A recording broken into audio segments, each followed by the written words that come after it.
En revanche, le reste de l'Île-de-France est assez bien pourvu en base de loisirs.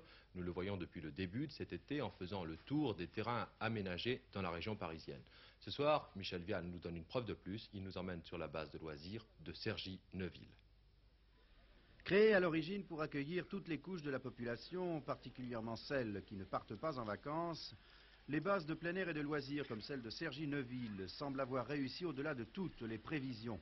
Plus d'1 million de personnes l'ont en effet fréquenté en 1981, plus de 40 000 pour la seule journée du 14 juillet.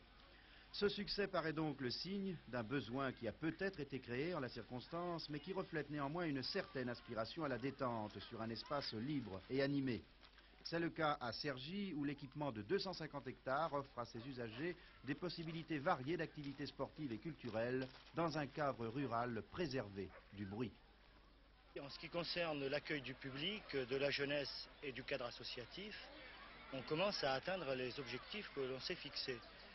Néanmoins, il reste le problème de la finition des bases de loisirs et de leurs aménagements, car si on prend un exemple comme la planche à voile, qui s'est développée plus vite que les aménagements, et naturellement c'était imprévisible, on peut parler d'un besoin de centre nautique pour la base de loisirs de Cergy, par exemple, ou d'un hébergement, puisqu'il n'y a aucun hébergement dans le département du Val d'Oise.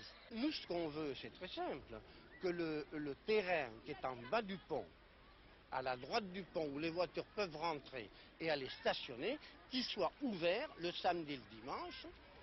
Qu'on le ferme la semaine, ça n'a pas d'importance, mais le samedi et le dimanche, pour que les voitures qui sont en surnombre dans la base de loisirs viennent s'y installer et ne gênent plus ni les riverains, ni la circulation à l'intérieur de la base. Évidemment, ce type de forte concentration populaire ne laisse pas de poser des problèmes. Problèmes de stationnement, certes, mais aussi de sécurité jour et nuit, de surveillance sur l'eau, de promiscuité. Autant de points, pas toujours faciles à améliorer. Au fond, ces bases de loisirs, où tout paraît prévu, conditionné, mâché, ne s'apparenteraient-elles pas à des vacances pour assister, sans aucune place pour l'imagination ou l'initiative? Les bases de loisirs, c'est l'inverse de ce que vous venez de dire, je m'excuse, mais justement elles ont été créées pour une certaine liberté d'accueil d'une part, hein, et une liberté pour chacun de s'exprimer. Vous avez vu des gens se baigner hors de la baignade. Bon, c'est dangereux, c'est interdit, mais chacun prend sa responsabilité et on ne va pas mettre un gendarme derrière chaque baigneur, on ne va pas mettre un gendarme derrière chaque squatteur à planche à voile. Il y a justement une certaine liberté de la part des gens.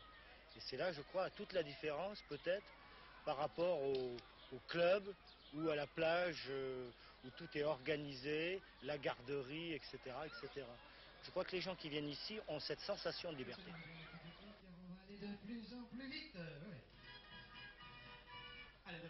Dans l'esprit de leurs responsables, donc, la récréation de plein air, vocation première de ce genre d'établissement, va de pair avec la liberté d'expression, la responsabilité individuelle et collective qui doivent s'y développer dans le respect volontaire des autres et des deniers publics. Reste évidemment à savoir si la notion même de groupe, de foule, ne dilue pas plus ou moins ces responsabilités-là, mais cela, c'est sans nul doute le sujet d'un autre débat.